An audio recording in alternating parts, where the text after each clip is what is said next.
Winter's back. Go figure that out. Boy, is it cold. What have you been up to? I've been riding on a daydream. Hey YouTube, thanks for checking out RV Daydream. And it's cold out. It became February again, although we're in March. It's typical March, but the snow is far and few between right now. So not bad, just like every other day this entire Ohio winter. It hasn't been very bad at all. Just wanted to touch base that we're going to be actually picking up something that might be interesting to the RV crowd. It's not for us. As I mentioned before in a previous video, my son was contemplating and thinking about getting into the urban boondocking or the stealth van camping kind of a thing. So we might be picking up a van for him. I'm just seeing my tarp or my cover on the RV blowing around. It's pretty windy out there. So it's about 26 degrees today. Tomorrow is going to be 31's the high, somewhere like that. We're going to go look at that van tomorrow. I think this might be a good choice for him. I've been looking for the last 2 months on and off, and I found a couple that are interesting, but this one seems to really fit the bill. It's a little bit older, but well, you guys will see it. It'll be shortly here on this video. And as far as things that are going on with us, Heidi's still, doing her thing, working. I'm still dealing with website issues as far as getting it built.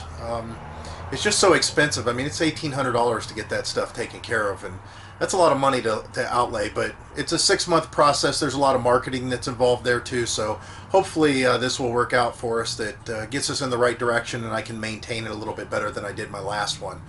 Let's see, what else is new? A Fitbit. I got a new Fitbit. I usually have that little one. We've been using that for a while.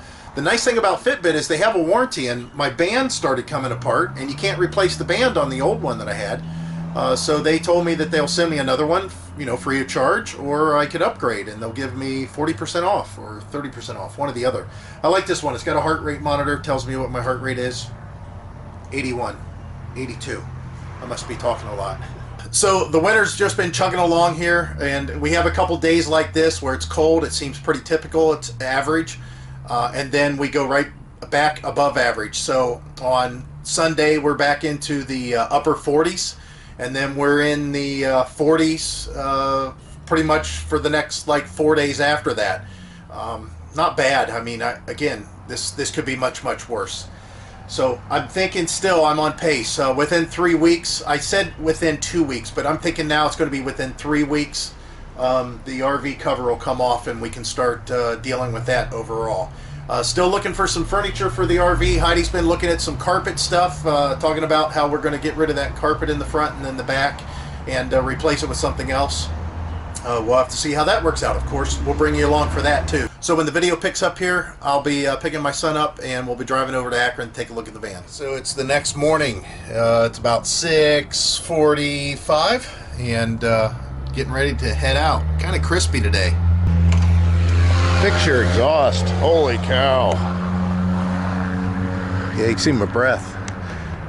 So it's 18 degrees out, which is pretty typical. Not a big deal.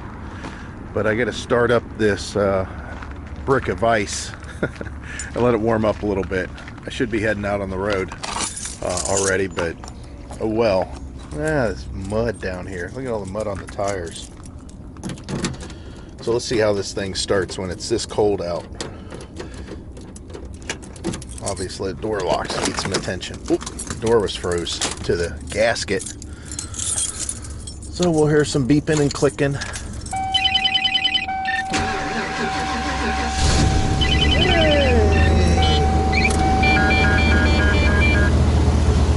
And get this thing started. Go ahead and switch out my water.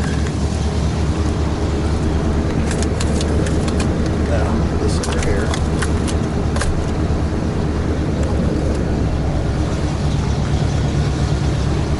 And we'll get the GPS.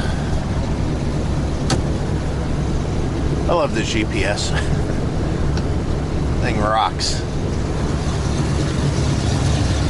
Just because of the mount. I love the fact that it's magnetic. You just throw it up there and it starts up.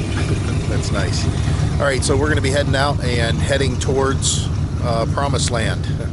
I got to go pick up my son at the hospital, so we'll pick this up. Hopefully the guy that has the van won't have an issue with me doing any kind of filming. We'll have to see. If not, I'll try to sneak something in. Actually, it looks like it's going to be a nice sunrise today. All right, we'll pick it up in a little bit. Right, guys, so we're here with Jim and my son, and we're taking a look at this van. Check it out. This is the older style that they quit in like 91. It started in 75. And here's this pup. And he's real excited. He wants to see us. What? Oh, yes. Yes, I know. I don't have any food, though. So, What's your name? we're going to take a look at this thing. It's awful clean. But the nice thing about it is it was set up as a camper at one point. So there's a lot of stuff that's in this already that will make it really nice for the future. So we'll take a look here, let you guys see what it looks like. Unlock the doors and come around the other side. It's kind of nice. This is kind of what we were looking for. You can see there's a lot of attention already been done in here, and there was a lot of work that was already done in here as far as insulation and carpeting and stuff like that. The bed's on a steel frame, and it also had some bathroom stuff, and it's got a tray here for a table, but it was laid out pretty nice. You had to pull some of the stuff off. So we'll go ahead and start this thing up and do some looking through it and see what we think. All right, guys, so we're going to take this thing for a test drive. He's going to bring it out here because the drives are real narrow, and then we'll see how this thing does going down the road. So far it looks pretty good.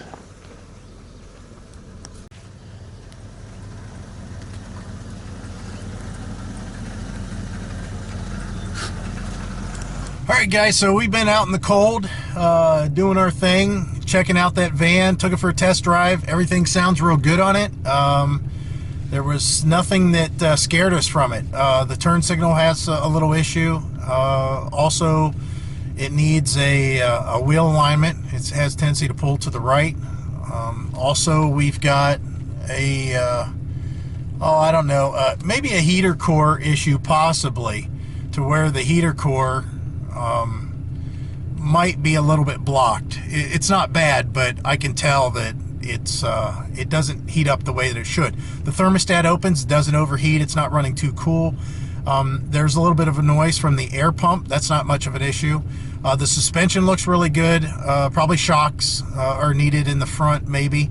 Definitely some sway bar end links on the front, the bushings, those need replaced. There is a little bit of an oil leak on the oil pan, but it's on the rail, it's not the pan itself, so looks like it might just need a new gasket up there. All this stuff can be done. It's not very difficult, and for what he's asking, it's going to be a really good buy for him. Also, in the back of the van was a lot of things that were initially installed that he took out because he had to use the van for his work. He's an expediter. So he included that with the sale, and some miscellaneous stuff, the manuals, the original manuals, all the paperwork, some extra hoses, extra belts. So all this stuff is good. This is going to be a good deal for him. The van is very solid. There is no rust on the body at all. It's never been worked on as far as body work. I could not find any Bondo or any cracks or anything like that. So we got a good deal as far as the body goes, and the frame looks really good too, obviously. It's in really good shape. So we're going to go ahead. We're at the title place now. They're in there doing the deed, getting the vehicle signed over, and then we're going to have to get it back to the house, and then we'll shoot more video at that point of it whenever we get it back to the house. I took it out on the expressway, and it runs really good. I mean, I can fire it up, 65 miles an hour and set the cruise control, and it does really, really well. Oh, the one other thing that we need to do on it is the window regulators. They're a little bit slow. You got to kind of help the windows to get it back up. So there might be something that we need to address at that point in the doors. Maybe replace the regulators or the motors. Not a big deal. I mean, I've done all this stuff before. But yeah, he's kind of excited. I mean, basically, I mean, if push comes to shove, and he wanted to, I mean, he has a van right now that he could go camp in right now. I mean, it's got a bed in the back, and it's got like a fantastic fan in it. I think that might be just an old fantastic fan possibly that's in there, because it doesn't look like a cheap one. But it does look like something that's a step below what they're selling now. Really, really good deal, I think, overall. So we'll get back to the house, and we'll cover this a little bit more detail. All right, so we made it back home, and he's happy. He's very tired. He worked all night, and then I brought him here. I can see that I have to replace a ball joint already on the front. I'll show you from this angle here. You can tell. Look at there. Whoops. Oh well, it's not too difficult to do. At least it's a 150 half-ton platform. It makes it a little easier. So let's look at this thing a little bit closer and see what we got going on here. You know what? I need to open the back of my truck first. I want to show you that stuff. Okay, it's kind of disastrous in here. Wind's blowing. There's some copper pipe that goes to the furnace. Here's the toilet. This is a porcelain bowl. Here's the flush system. You know, this is how it works. Yeah, everybody knows how that stuff works. But there's the tank here. And again, there's a hole already cut in the floor that would allow this to be mounted and flushed and have a holding tank, this part here underneath. So then you think, well, how do I dump it? Well, this is kind of cool. Let's show you that. First of all, it's a traditional dump valve. Let me show you that first if I can find it. And you can see all the manuals that came with it. How nice. Even threw in a code reader, which I didn't really need, but my son don't have one. So I thought, what the heck, if he's going to throw in a code reader, why not? So there's that. But anyways, here's the pump that they gave us. Of course, this is a pressure pump, so it has a switch in it, and whenever the pressure drops below a certain point, whenever you open the water valve, you know, that's how the water pumps work. Usually some of them, though, are a little bit cheaper. So trying to get to this valve for you, and you can see this is a normal style dump valve here that hooks up to the outlet of the toilet. So how do you think this dumps? It's kind of cool. Check this out. Underneath obviously would be where the dump would be at, and he's got a lever here that you just pull and it dumps. So that is really cool.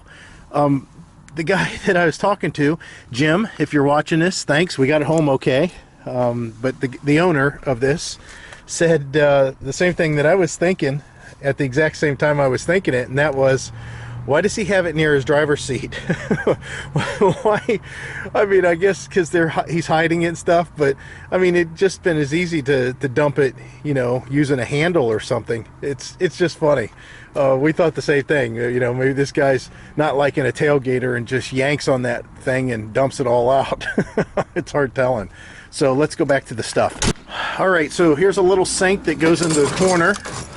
All this was mounted in the van. So let me tell you about that first, I guess. You're probably wondering, why did he have all this stuff in the van and then it got removed? Okay, so the deal was the original owner bought it in 1988, and he made all this conversion to it to make it the way that it is. He paid some decent money, it looks like, for some of these conversions. I mean, he put the propane tank on board underneath. He also, of course, has this marine style toilet. It's a Sealand toilet, and I know that those aren't, you know, cheap. It's a marine grade toilet, and it's a porcelain bowl. He also had a furnace installed, and then he built a little room that not only housed the furnace but housed the bathroom, so you could go into this little room in the van and you know, do your business and not be seen. So that was really cool. I thought that was kind of cool. So what happened was then that guy passed away, and the people that were in charge of his estate sort of kept it, did whatever you know, with it at that point.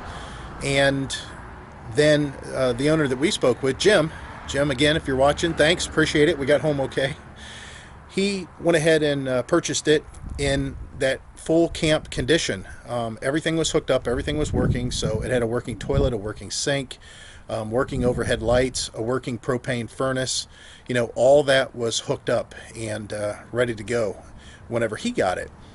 But he's an expediter, and he had a one-ton van, and the one-ton van started costing him some money, and he had some emergency repairs that made the van basically inoperable. And like he said, he had to feed himself. So he went ahead and tastefully disconnected everything as not to damage anything to make it a cargo van.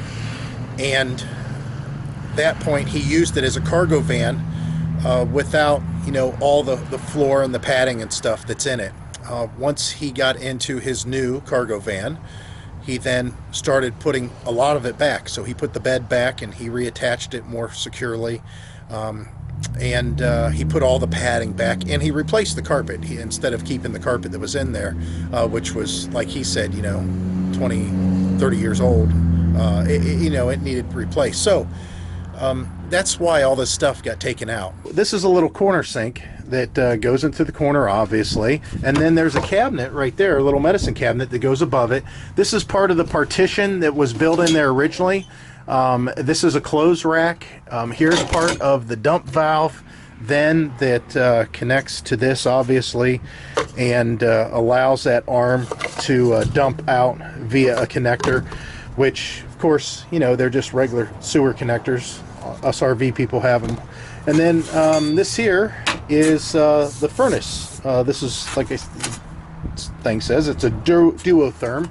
And there's the little furnace right there. I'm not sure how many BTU it is, but we do have the manual for it. And it's got a spark ignition kit already installed, which is kind of nice. So yeah, this is really slick. This is going to be a nice start for my son. Of course, a couple other extra radiator hoses. Here's a couple or a extra serpentine belt. Here's some hoses and plumbing. This went to the furnace. This, of course, went to the plumbing for the sink. And then also, you see here, you also get a water tank with all the fittings and everything on it. So nice. I mean, nice that we got all this stuff. So let's go check out this van. You can see underneath the propane tank that's hanging down. Now, my son and I are still talking about it, and we're not sure if he wants to maintain that or if he wants to have me remove it. I've got mixed feelings about it because, you know, it'd be nice to have propane in it, but, you know, it's just as easy to have portable propane tanks.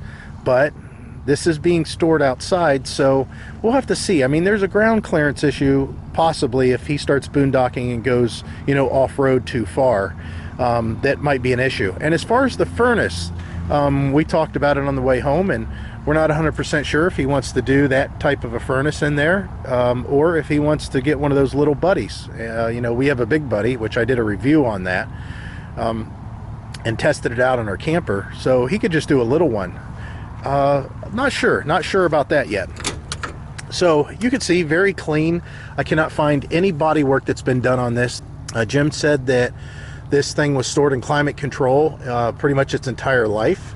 Kind of nice. This guy's got a little doodads here. He's got a brake controller. He's got some little can here. I'm not sure what he had in there. And then he's got another can over here, little ashtray, and of course cup holders. You know, typical, you know, which direction am I going compass. But this has delay wipers, power windows, power locks. Very nice. Again, the regulators on this need some adjustment. It's got a CB already up in here.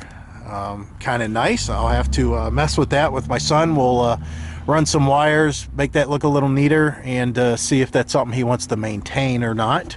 We got a little tear here, but there is insulation behind all this carpet, and Jim did a really good job. When he put this carpet down, he has a foam board underneath, and he also has some thin wood, a thin wood layer and the foam board, and then he has the carpet. So good job, Jim. There's a real nice table over there, which we'll show you here in a minute, but the seats are in excellent condition and they're comfortable. Everything's really clean smelling in here. Very nice. I really like that. And yeah, overall, just very, very nice and very clean. So let's close this up. Little window here, just a little slider. Here's another port window that cranks out. Very nice. There's a vent right there, and this vent goes to a hose that goes down into the RV, and it's the stink tube for the toilet. So kind of interesting there. You can see there's a CB antenna, a small one, and then of course that rack.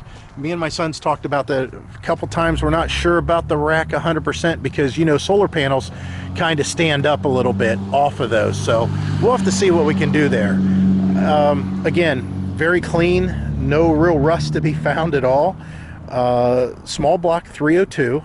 And yeah, like I said, I tell I got to replace a ball joint on there, but easy to do, not a big deal. I've done, oh, I don't know, 16 of them, and I think I've videoed all of them on my channels. It just seems like I'm always doing ball joints.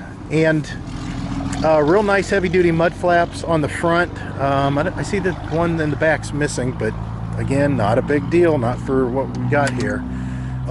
Again, very clean, very nice. Got a pull strap, or it's got the seatbelt deal here to help the seatbelt get where it needs to be. We'll reinstall that. But very clean seats. This guy had to be a non-smoker. I mean, I don't know, I didn't look at the ashtray. Let me see here. No, there's some ashes in there. I don't know, maybe Jim's a smoker, maybe he used it whenever he was driving. But it hasn't, I mean, you just can't tell. It's just so clean. I don't see any burns or anything here.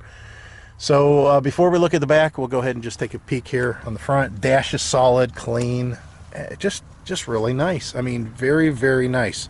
I'm going to end up getting this from my son. Not really. I think that it'd be nice to have something like this just to go pal around in. Maybe Heidi and I will do that. Maybe we can see if we can borrow it. Okay, so the table has a latch here that I'll redo this latch. Looks like that it's a pretty decent, but yeah, you can see it's got a little table and it's got a place for drinks or whatever you might want to put in there. Kind of cool, huh? Already built in. That's the best part. We'll have to clean this up a little bit, but yeah, like I said, my son, he was excited about this. This is a trick. You need two hands. There you go. The strap, the limiting strap, isn't in there. Not a big deal. It should look like this. This is a limiting strap if you guys don't know what I'm talking about. All it does is keep the doors from going all the way back and causing an issue like hitting the van or coming close to it. Oh, good. This one's set up not to do that. I remember the ones in the 70s, like the 72. I had a 72 that, well, actually my friend had a 72, and it used to hit if we let it fly open. Here's the windows. Of course, just pop those babies open for a breeze. Of course, on the back, same thing. Very nice, just really nice. And again, I believe that's a fantastic fan. We'll have to check that out. Jim gave me another light that matches that one that goes in here, that mounts a little bit further back. And then, of course, there's some bracketry, and those bare spots is where the walls went, where the toilet went, and the little furnace. So we'll take care of that whenever we get a little bit further down the road. Here looks like a makeshift little cup holder or something. Nice, nice. Clean, clean, clean. I love it. So does my son. That's the best part. He was excited about that. I didn't think I was going to get him excited about a van, but he was. Make sure this is latched. Yeah. Nice looking hubcaps there. Everything's, you know, complete. All this back here looks real good. You know, though, I just thought of something. This is an 88, yet it doesn't have a third brake light. I thought that cars in 86 were required to have third brake lights. Maybe vans didn't. It does have a hitch on it with a round connector. I didn't see how many pins it is. It looks like it's small. Yeah, it's just a 5-pin. So if he wanted to tow anything bigger, he'd have to put a 7-pin on there. That would be kind of nice for him. But I do have adapters for 5 to a 4, flat 4 for him. And then the back. We'll open up the back here. Pop this baby right here. Find it again. I always have a hard time with that. There we go. Yeah, this is kind of cool. You unzip these little babies here and open the windows, and then you got screens. So the company's called Bug Barrier in Cleveland, Ohio, and they've probably been out of business for who knows how long, but I'll try them out. I'll see if they're still in business. If so, it'd probably be a good idea to get maybe a couple more of these for those two windows over there. Now, the thing that I told my son to do is go ahead and have these windows tinted. Get them limo tinted, and then maybe get some day-night shades. I think that would probably be his best bet. Jim has a really nice dog. Oh, it's an awesome dog. The dog jumped up here. He's just an excited pup to meet everybody. But yeah, it's kind of got a little funky shag thing going here, but it's a real short cut pile. And again, very clean. You know, back in the 80s, whenever, you know, somebody that was older in the 80s, you know, they grew up with the hippie vans, so they probably thought this was a step down from hippie van. I like it. I really do. I think it's really neat. I don't know how much we would have to do as far as, you know, going over the engine and everything, just to make sure it's okay. I'm sure that a lot of this, from what I can tell as far as driving it, is okay, but it's hard telling. Now, there is a dent right here. Big deal, you know. And then he has a locking gas cap on here, and it is only one gas tank. I thought originally this was two gas tanks that had been removed, but this was a one gas tank vehicle. Now, the gas tank that's in there is only 22 gallon, and of course, you know how I feel about that. I think I'm going to see what it's going to cost and how hard it'd be to convert it like my truck and make it a 38 gallon. I mean, that's night and day. But even at, you know, 14 miles to the gallon, let's say this thing only gets 14 miles a gallon, or even 12 miles to the gallon, which I'm sure it'll do better than that. It is a small block. You know, 22 gallons will get you down the road quite a bit. So yeah, that's his van, and it's really cool. I think it's something that he's going to really enjoy. Of course, at some point then, once this van is 100% exactly the way he wants it, and running as well as he wants it to be, and everything I've gone over looks 100%, that I feel comfortable having him drive it anywhere, he'll sell his car then. He'll go ahead and get rid of his car, and hell, who knows, maybe I'll buy it, because I do need something that I can drive around without running all the gas out of my truck, stuff like that. And it's a pretty decent car. It needs a few repairs, but again, something easy. Yeah, really excited. For a 1988, it's very, very clean. I think that there's a lot of things that we can still do to make it even nicer, and we'll bring you guys along and show you that. All right, as always, hope to see you all out there. Bye.